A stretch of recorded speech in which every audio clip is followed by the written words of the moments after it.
This is Anarchast.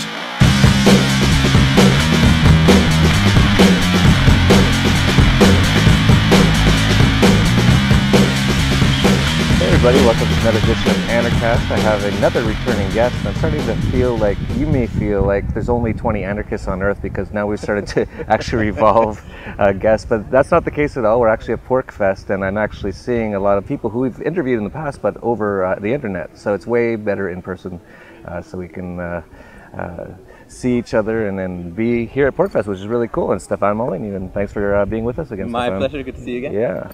And how many PorcFests have you been at? This is my third. Okay. And every time I've come with my family, and my daughter loves it here, and my wife, now that it's not raining, like the last two PorcFests have been kind of like a car wash in the woods. Really, really wet, rainy, muggy, and this means like 8 million bugs. You know, like you go on a mosquito diet over the weekend, you come out 4 pounds lighter, mostly because your precious fluids have been stolen by those little bastards. But what an amazing day. It's absolutely beautiful. So, yeah, she's having a great time. Good. Yeah, well, some people think the government controls the weather, so maybe they're doing that on purpose. But now they're trying to fry us. It's a little extra hot. They haven't washed us out, now they're going to just irradiate us. So, yeah, I wanted to talk to you about a few things. One thing that I'm still definitely in the learning stage of philosophy. I'm an anarchist because it sounds good, and I love everything I hear. And it gets chicks. Yeah, not too. I get all the girls. But the philosophy side is still something I've definitely got a long way to go to learning. And one of the things that you talk about a lot is UPB. And for a long time, I didn't even know what that was. And even if you Google it, it wasn't like really obvious. Right. So I'd like, if you could, to explain a little bit about UPB, because Sure. some people may not know much about that. Sure. Okay. So the great challenge is, with ethics, is a big problem, because the only people who are usually interested in ethics are people who are kind of good to begin with. You know, like serial murderers, politicians, they're not particularly interested in the discipline of ethics. And so ethics has been a problem that it's a diet book for thin people. You know, because it doesn't, you can't find a way to reach people who want to do great evil, or who are creating propaganda that facilitates great evil. You can't find a way to oppose them, because those people don't really care about it, and the people who want to go do great evil, they just want to go stampeding and so on to go and do it. So, because we need people to be good for society to function, and people don't know what goodness is philosophically, they can't find a way to convince other people unless they're already good, in which case who cares?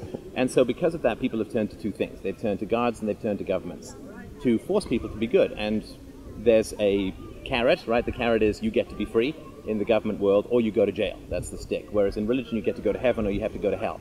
And it's in the absence of a rational argument, you will always find that threats escalate, because you want people to do something, but you can't convince them rationally, so you end up just getting angry and threatening them with something, whether it's jail or hell. And so I've really spent a lot of time focused on how can we create a system of ethics that is irrefutable, that works from first principles, that doesn't appeal to self-interest. Because if you appeal to self-interest, that doesn't work. You know, like Ayn Rand's formulation, which basically said that which is good for man is the moral, but there's no collective called man. You know, that political power is working great for Barack Obama. You know, because he wants it, he pursues it, he wants it again, he's addicted to it, so that which is good for him is the state that we have. You know, for some guy who's in jail for marijuana possession, it's not so good. But how do you determine between the two? So, and Aristotle's pursuit of the excellence and stuff, it's like, yeah, excellence, you can have excellence in evil. And evil people really like to be good at being evil. So I really wanted to try and take a different approach. So I've worked out a system that it's been out for about 5 or 6 years now, and a lot of people have taken some good swings at it. It's stayed up, so, you know, it's tentatively working. You know, it's always subject to revision. And basically, the idea is that we differentiate ethics from aesthetics. Like, aesthetics are, you like that shirt for some reason that can't be comprehended. You like that shirt, I like this shirt. This is not a moral. Your choice of shirts, what kind of ice cream you like, where you want to live, it's not a moral choice. That's an aesthetic choice. Because it's not universal. Not everyone has to wear that shirt, not everyone has to live in Acapulco, and so it's not a universal. But in science, we know the difference between a universal and a local, right? This rock falls is not a scientific theory. You know, all objects accelerate to each other based upon calculations of mass and gravity. 9.8 meters per second falling towards the Earth, that is a scientific theory. That's universal. Everything does that. All things do that. So I differentiate between ethics and aesthetics. By ethics is universally preferable behavior. Everyone has to, for the theory to work, for it to be virtuous, for it to be virtue at all, it has to be universal. The reason that it's universal is if it's not virtue, it has to be just some local preference. And so there's 4, I think, amazing moral rules that this system validates. The first is don't steal, the second is don't kill, the third is don't rape, and the fourth is don't murder. I think if you got You said those, don't kill was the first one. I'm sorry, don't kill, don't assault, don't steal, don't rape. Sorry, my mistake. Okay. And Aristotle said a long time ago, he said, if you come up with a system of ethics that can be used to prove that rape is good, I kind of don't care what, you've made a mistake somewhere. Like, it doesn't matter what logic you've used, there's something wrong with that. And so very briefly, the theory of UPB, it works with sort of two guys in a row. So Bob and Doug in a row. And if you say stealing is universally preferable behavior, stealing is the good, stealing is what everyone should be doing, it actually cannot be achieved. It is a logical contradiction to try and achieve that with 2 guys in a room. Because let's say I want to steal your glasses, and stealing is the good. Then you should want me to steal your glasses because stealing is the good for everyone. But if you want me to steal your glasses, I'm not stealing them. Because stealing has to be something against your will. In other words, it has to be something that I want to do, take your glasses, but something that you do not want me to do. And so if you say stealing is the good, stealing is virtuous, stealing is universally preferable behavior, it can't work logically. And we don't have to run through this. The book's free on my website at freedomainradio.com, but I run through a bunch of these different scenarios, and I'm actually going to do a presentation with Doug Casey next month in Vancouver, where I'm going to use audience participation to make these points, get people up, get them to act out various ethical scenarios. Great. The rape one might be sort of interesting. Anyway, so the idea is that when you make ethics truly universal, then it actually validates all the common sense ethical instincts that we have around stealing, theft, rape, assault, and murder. Stealing and theft being kind of redundant. But so that's really what I've been working on, and it validates the anarchist position. Because it's universal, you don't get a second layer of humanity. We always try and divide society into this layer cake. There's the citizens who aren't allowed to steal, and then there's the government, which must steal in order to maintain order in society. And they say, well, it's a social contract. You and I can't unilaterally impose contracts on the unborn against their will and then rob from them for the rest of their life, but the government can because they have a different moral set of rules. And so ethics, to universalize it, means not just horizontally among the citizenry, but vertically among the power structure, which destroys the legitimacy of the state and reveals taxation as theft and reveals war as murder and so on. And so that's a project. No problem. That's a project that I've been working on for quite some time, and I defend it pretty regularly. I debate it pretty regularly. And if we can get a system of ethics that doesn't rely on gods and governments, I think we're a huge step closer to bringing people into a voluntarist camp. Yeah, it's very interesting. The more I look into philosophy, the more I really kind of like it. Good, that's the point. It's very interesting. I mean, a lot of philosophy, I would say, is not particularly good, but that's true of economics, that's true of just about any other field that you care to name. But good philosophy, I think, is something that's really powerful and useful. Yeah, I've been learning about that a little bit. I was talking to someone and they were saying, because I've learned this so much about other things, about economics, that most of the stuff they teach in university is kind of just wrong or just not good. And dangerous. And dangerous, yeah. And there's another one that I can't think of at the moment, but many of the things they teach them in school is not right. And I heard this about philosophy as well. They start with, I guess it's Plato, which I think is a big troublemaker. Oh, huge. Yeah, I mean, Plato had this massive, it's called the problem of universals, or the problem of concepts in philosophy, which is, how on earth do we look at that thing over there, which the camera can't see, and say that's a house? I mean, how it's just, it's light waves, it's atoms. How do we know that that's a house? And how do we know that that thing next to it is a broken down old house? Still a house, it's different size, different shape, the roof is bent, nobody lives there, but we still know that that's kind of like a house, or at least a building. How do we know those are all trees? We've never seen them before we came to New Hampshire. How do we know? And the philosophers have gone crazy trying to figure this stuff out. And Plato had this idea. He said, okay, it's better if you smoke something first, I've heard. But his idea was sort of like, okay, man, before we were born, we were floating in a world of perfect forms, and we saw the perfect tree, and we saw the perfect house, and the perfect blade of grass, and the perfect shirt. And now that we're born, when we look at a tree, we get this memory of this perfect tree we saw before we were born. I know it's insane. It's completely insane. But this was his solution to the problem of universals. And they actually teach that in school? Well, not only did they teach it, it had a massive, massive effect on human society, on how we organize society. Because they're all totalitarians. All these guys like Plato and Kant and Hegel, all these people who believe in this higher realm of truth, this is where they put crap like the social contract, the will of the people, the moral justification for the ruler, divine right of kings, whatever nonsense they want to put, they can find some higher realm to put it in, and you just got to obey that higher realm. Now, you can't ever experience it directly, so you got to go to some guy to say, hey, what's in the higher realm? It's like me saying, Jeff, you've got to obey me. But don't think of it as me. I'm just talking for this big, giant, invisible friend I've got who's always right. Whether he's called God or the will of the people or the majority or whatever it is you want, so the representative of the social contract, divine right of kings, there's this invisible friend. Trust me, he's always right. He only speaks through me. But you're obeying him, not me. So Plato had this huge effect. Now, Aristotle said this is all, dope smoking, crack fiend nonsense, right? He basically said, look, we see things, we see what they're used for, and we slowly derive concepts from the stuff that we see every day. And you're around kids, you see them doing this all the time. Mm-hmm. My daughter was like, is that a chair? Yeah, is that a chair? Is that a chair? No, that's an ottoman. Well, what's the difference? See, you want 4 legs, 3 legs, and one's flat, you sit on it, it's soft, it's got no back. Well, there's a chair with no back, yeah, that's called a stool. And you go through this whole process of refining these concepts. You can see them developing. I mean, she was no perfect chair before she was born that she's now referencing. It's just something you slowly build over time.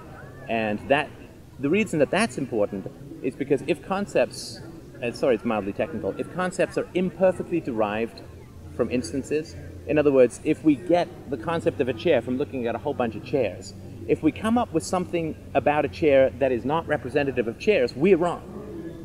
Right? So you and I have will. The people have no will, because will is a characteristic of the individual. It's like saying, let's give the majority a haircut without touching any individual hair on anyone's head. It would make no sense. And so if what we have in our head comes out of things that we see, and if there's a contradiction between our concepts and the things, our concepts have to change, because they're supposed to describe the things we see, then we can't ascribe collective characteristics to anything, to any group of things, to any individual. Like a whole bunch of badgers are mammals, but there's no little mammal bone in there. There's no mammal hair that they have. There's no mammal nipple hanging. It's just a concept that if you throw an amphibian in there, it's no longer a group of mammals. It's a group of mammals and a frog, right? So it's really important that if all of our concepts just come out of things in the world, then we can't push it the other way. We can't back that train up and say, well, I'm now going to ascribe a characteristic to a group of things that's not there, like the will of the people, like the majority, like the state. It's just a bunch of guys with guns, and we can try and back that train up and say, well, no, they're called the state, and they have different characteristics than just being people.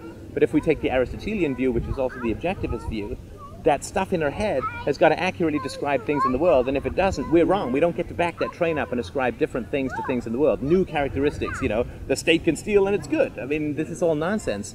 But this war between Plato and Aristotle is very, very fundamental.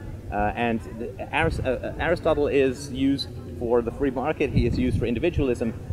Plato is used for tyranny, and that's what Plato wanted, was a society of tyrants, where you lie to people. He called it the noble lie. You lie to everyone, and to make them good, because they can't see this higher realm. They don't get it, man. So we just got to order them around. So this higher realm is always associated with tyranny, and this getting your concepts out of stuff is always associated with liberty. Sorry, that's a long yeah, no, it's very interesting. But I hope that makes some sense. Yeah. Did Plato come up with democracy too, or was that some other? No, Plato was not a big fan of democracy. Well, okay, but to understand it from Plato's point of view, he loved Socrates, and Socrates was put to death by a democracy.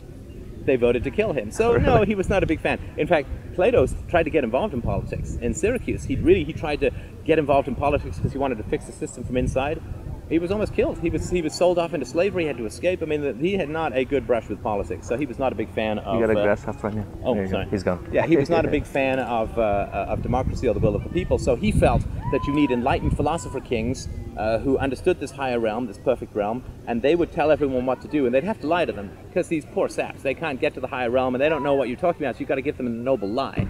And then they'll just do what you say. And if they don't agree, you just got to throw them in jail, take them out of society because they corrupted. So I think it was out of a desperation to be as charitable as possible and to read the mind of someone 2,500 years dead. Who knows, right? But he really didn't like democracy. He saw what it did. And of course, they ended up trying to do the same thing to Plato. They ended up trying to do the same thing to Aristotle, kill him as well.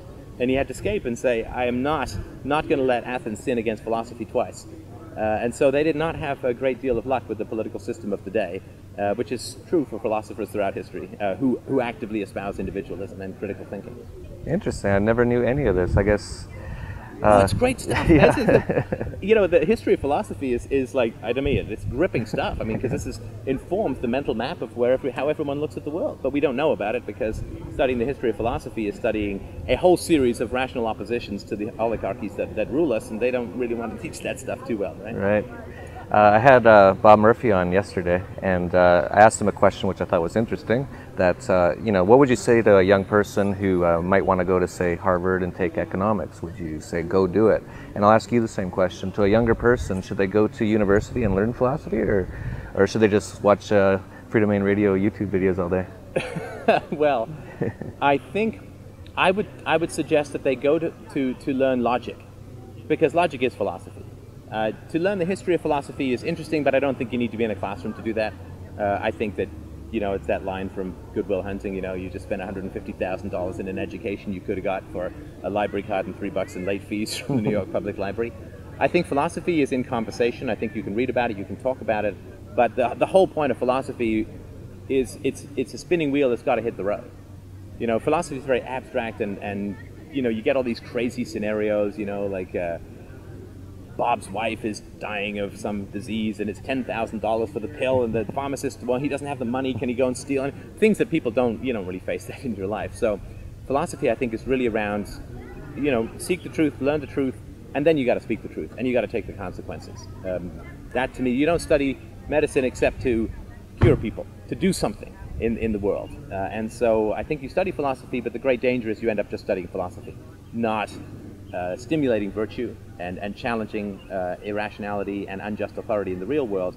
So the danger, of course, with going to Harvard is you end up in a huge amount of debt with not a lot of job prospects, certainly in philosophy. And so your great temptation is then, oh, well, I got to become a professor of philosophy. Yeah. And to me, that is staying out of the social discourse and just teaching other people who might want to get a degree in philosophy to become professors in philosophy. It's a rotating ivory tower. I think, and the way that I've approached it is, from the greatest mentor of philosophers in the world, Socrates, you go into the marketplace, you talk to anyone who will listen about virtue, reason, and ethics and integrity, and you hope they will buy you lunch. That's been my whole. That's why I do a donation-based model, because you can't do a whole lot better than he did. Yeah. I think your fans will get mad at me if I get Stefan Molyneux sunburnt and you can't do any videos or anything for a week. So you got to recolor things so I don't look like a giant tomato with sunglasses on. Thanks so much. So yeah, just let everyone know in case they don't know about your website or anything else. It's freedomainradio.com, or you can go to youtube.com/freedomainradio. Check it all out. All the books are free. I hope that people will, faceplant into the buffet of philosophy and eat deep. That's great. That's another edition of Anarchast. Peace, love, and anarchy.